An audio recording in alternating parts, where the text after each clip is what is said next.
เห็นได้ตู้นี่ตู้ผู้สาวท่าผู้สาวบ่นี่ฮะต้องเอาแล้วเด้อทุกคนตอนนี้ตู้พายฮอดเที่ยงผู้สาวแล้วแต่ว่าผู้สาวยังบ่ทันออกมาทุกผู้สาวหวานกล้าเมียนทุกคนผู้สาวยังไปหาเฮ็ดแม่นบ่โอ้ได้เฮ็ดลายเฮ็ดปวกออกบ่เฮ็ดเพาะบ่ปวกออกคือกันทำบ่ได้บ่ดันแหละโอ้เที่ยงผู้สาวบ่นี่ฮะโอ้แบบธรรมชาติทุกคนเบิ่งดูเทียงเพิ่นนี่มุงหญ้าแต่ว่าหญ้านี่ลุหมดแล้วบ่มีผู้เฮ็ดเดี๋ยวบ่กราบทักทายสบายดีพ่อแม่พี่น้องสุขคนและ FC ทุกคนยินดีต้อนรับเข้าสู่ช่องบ่าวคำพงบ้านนาคือเก่าคือเดิมทุกคนมื้อนี้ก็มาพบกันกับบ่าวคำพงอีกแล้วทุกคนมื้อนี้บ่าวคำพงก็จะพาทุกคนไปหาตู้พายมื้อนี้ทุกคนข่าวลือว่าตู้พายมีผู้สาวอีกแล้วทุกคนหลังจากอกหักมาแต่ยายเหี่ยวทุกคนว่าตู้พายมีผู้สาวทุกคนไปหาเพิ่นมื้อนี้จะพาไปหาเพิ่นว่าเพิ่นอยู่หรือบ่ไปทุกคนทุกคนสบายดีทุกคนตอนนี้กาบ่าวคำพงกลับมาฮอดเรือนตู้พายแล้วทุกคนเข้าไปเบิ่งนำกันทุกคนว่าตู้พายอยู่หรือบ่ทุกคนอ๋อ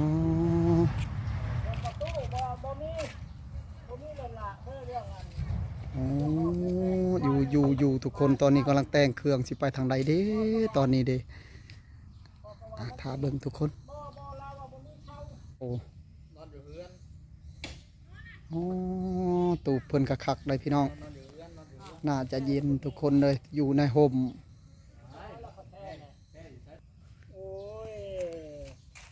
สบายดีตู้ตู้บ่ได้เห็นเพิ่นดนเลยทุกคน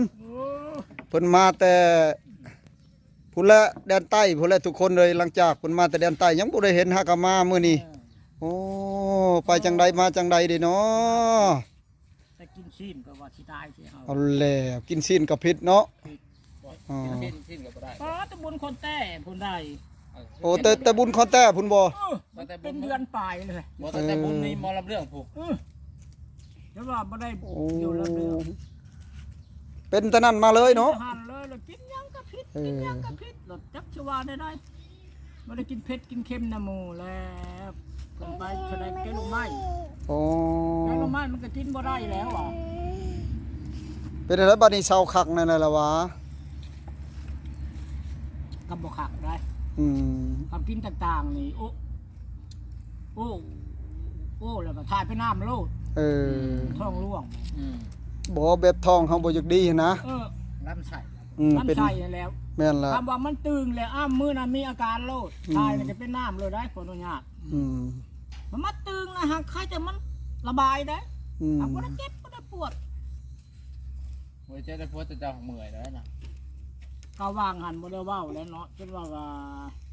ถ้าแม่นว่าคนขี่ดินในเรือนี่ตายได้นี่น่ะพอกแห้งกินจะชี้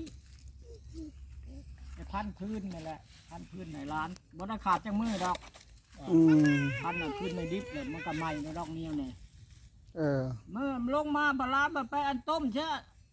ปลาทูอันจะในตู้เย็นก็มาแค่ลังเน่าจักยุ่มันเน่ากินลงไปแล้วก็ตื่นเลยโอ้ฮู้จักโลเนาะฮู้จักซักยา2 เข็มก็คือเก่าเข้าไปดูแจกข้าวหวานกินไปบ่ได้มาอะไรก็ได้ว่าบายแล้วก็เฮ็ดด้วยแหละเนาะบ่ได้ปุ๊กไปบ่ปุ๊กสิปุ๊กร้านอันพวกนี้จักสิปุ๊กไปซั่งปุ๊กมันก็เพื่อชิวหัวมือตายก็ยามันว่ะโตตายเลยได้ว่าแจ้งมาแล้วก็โทรเอาแพทย์นะกับแพทย์อะไรอ่ะหรอแพทย์ชัยนะพวนอยู่ในสุขชลาเอาจ้าวันนี้จะพาทุกคนไปเบิ่งเฮือนของตู้พายเพิ่นได้ย่อแม่นแล้วทุกคนหลังจากตู้พายไปหาเงินหาคำได้มาย่อเฮือนทุกคนไปเบิ่งกันทุกคนว่าแม่นแท้บ่ทุกคนทุกคนอันนี้เป็นเดินเฮือนของตู้พายทุกคนกว้างโอ้ยทุกคนเลยคักทุกคนนี่ทุกคนอันนี้เป็นเฮือนของตู้พายเพิ่นในย่อขึ้นทุกคนวางใดนี่แหละทุกคนเริ่มสร้างเฮือนหอเลยทุกคนหลังจากไปหาเงินหาคำท ทบิดเพิ่นว่าสิเอาเมียแต่ว่าเพิ่นเปลี่ยนใจเพิ่นเฮ็ดเฮือนก่อนทุกคนเฮ็ดเฮือนมีบ่อนอยู่ก่อนจังสิเอาเมียทุกคนโอ้ยายเหี่ยวเลยคิดว่าเพิ่นบ่มักขนาดแต่ทำปกติเพิ่นก็มักอยู่แต่ว่าเพิ่นอยากเฮ็ดเฮือนก่อนจังเอาเมียทุกคนคันว่าสิไปแต่งเมียปันเงินสิเบิดอันนี้สิเฮ็ดเฮือนก่อนทุกคนโอ้ทุกคนตู้พายเริ่มเฮ็ดเฮือนแล้วทุกคนเลยเฮือน12 เสาทุกคน2 ห้องบัดนี้ไปหาตู้พายก่อนทุกคนสิไปทางไหนตู้บัดนี้ฮะ ว่าสิไปหาผู้สาวว่ะ โยพังว่ามีผู้สาวแล้วบ่เดี๋ยวนี้ฮะ บ่ได้อึดผู้สาว ไม่ บ่มีบ่ได้ อันยายเหี่ยวบ่หรือไผเดี๋ยวนี้ฮะบ่แม่นบ่ ง่ายใหม่ง่ายใหม่ เอาเลยฟังบ่ข่าวดีมีผู้สาวใหม่เลยได้นี่เนาะ ได้ อ้าโตคือว่าได้ยินข่าวว่ามีผู้สาวใหม่หั่นน่ะ โอ้ แล้วมีไปสั่นแหละ อกหักมาจากยายเหี่ยวเนาะบัดนี้มีผู้สาวใหม่แล้วบัดนี้เฉพาะจังหน้ายิ้มแย้มแจ่มใสแล้วมื้อนี้นี่โอ้ทุกคนน่ะอยู่บ่ได้อีกแล้วแม่นบ่มื้อนี้สิไปแล้วมื้อนี้เนาะ ไปแล้ว อ้าโตเฮือนก็เฮ็ดเมียนแล้วเนาะบัดนี้ เฮ็ดนะครับมันยังบ่แล้วได้ บ่ได้ลงใต้นี่ติบัดนี้ฮะ ไปแล้วขาหมู ไปอยู่บ่ ไปก็ อ๋อ ขาหมูหมูก็บ่ได้รำดอกหน้านะ โอ้ แล้วก็มีแต่เสียวหวานเอามันบ่มีน้ำเลยเนาะ โอ้ มีแต่หวานมันหอมแล้วสิป้าให้ลูก โดย เพิ่นมาแววจักสิไปจังว่า เอามา บ่ตู้ เนาะ เฉพาะจังว่า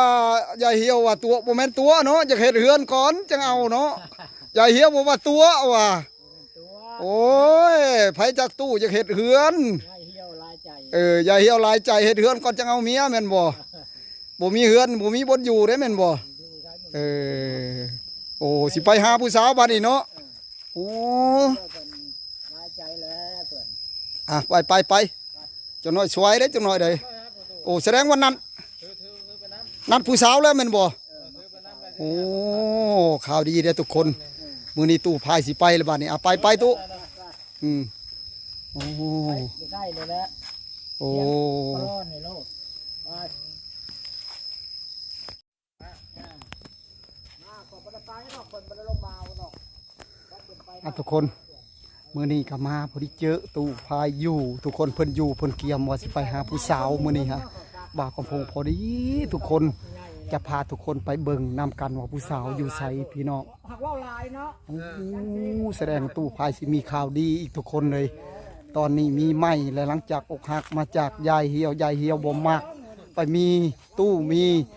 ตอนนี้ตู้พายมีอีกแล้วทุกคนโวยไปเบิ่งนำกันว่าเป็นไผทุกคนตอนนี้ไปรุ่นนำกันทุกคนว่าแม่นไผแท้ทุกคนอยู่ไสว่าอยู่ทางใดทุกคน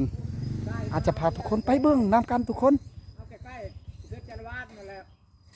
ไปทุกคนตอนนี้ตู้พายไปแล้วบัดนี้เราจะไปเบิ่งนำกันว่าเพิ่นอยู่ทางใดผู้สาวเพิ่นทุกคนโอ้ยอันแมงพิซซ่าตอมนี่ทุกคน ว่าคุณบ่าวพรสิ เห็นได้ตู้นี่ตู้ผู้สาวท่าผู้สาวบ่นี่ฮะต้องเอาแล้วเด้อทุกคน พาชมสวยอยู่ว่ะ ตอนนี้ตู้พายฮอดเที่ยงผู้สาวแล้วแต่ว่าผู้สาวยังบ่ทันออกมาทุกผู้สาวหวานกล้าเมียนทุกคน ทราบว่า อ๋ หา อผู้สาวยังไปหาเฮ็ดแม่นบ่ มาเฮ็ดลาย โอ้ได้เฮ็ดหลายเฮ็ดปวกออกบ่ จะกัดไว้เขา เฮ็ดเพาะ เฮ็ดเพาะบ่ พวกก็ออกคือกันทำบ่ได้เป็นประดันแหละ โอ้เที่ยงผู้สาวบ่นี่ฮะ ผู้สาว โอ้แบบธรรมชาติทุกคนเบิ่งดูเทียงเพิ่นนี่มุงหญ้าแต่ว่าหญ้านี่ลุหมดแล้ว เฮ็ดลายว่ะ บ่มีผู้เฮ็ด เดี๋ยวบอกเพิ่นสิย่างยังหาใบอ้อยครับพี่สิมาเนี่ย ยังบ่มีผัวทุกคนบ่มีผู้เฮ็ด ไผบ่ได้ป้าแต่ใบอ้อยมันโรงงานแต่แต่ไผ อันไผอันนี้เห็นบ่ไผเฮ็ดหญ้านี่บ่มุงเทียงนี่บ่ เออ โอ้มันก็มันอยู่บ่ โอ้ยข่อยเฮ็ดไปได้5-6 ปี จังบ่น่ะ โอ้ กินรถ ใส่2ใบครับ กิน ใบ รถ ใหญ่ จับ กับ จ่าย ใบน้อยนี่3 อ๋อ ป้า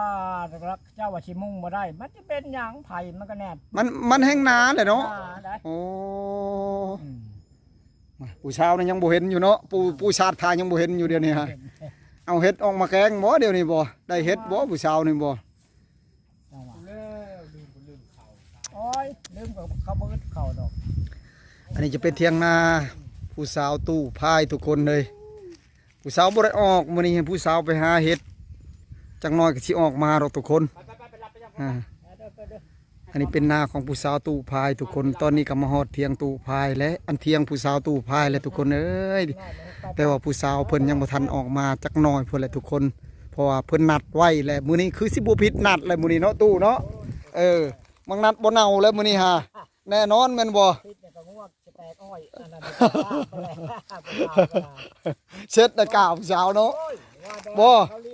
คันผู้สาวบ่ออกนี่สิไล่งัวสิกล้าผู้สาวแม่นบ่ปาโตเต็มที่เลยเนาะ มันบ่มีหน้าเดี๋ยวเล่าหน้าเดี๋ยวเขา มันบ่บ่แม่นน้ำผลบ่ สีดำมันนะ บ่โตหวานเนี่ย แล้ววันพงเลยว่ะ ละหวานพงเนาะ แถวในเบิ่งว่าเขาเจ้ามีแต่ฝึกไว้โลด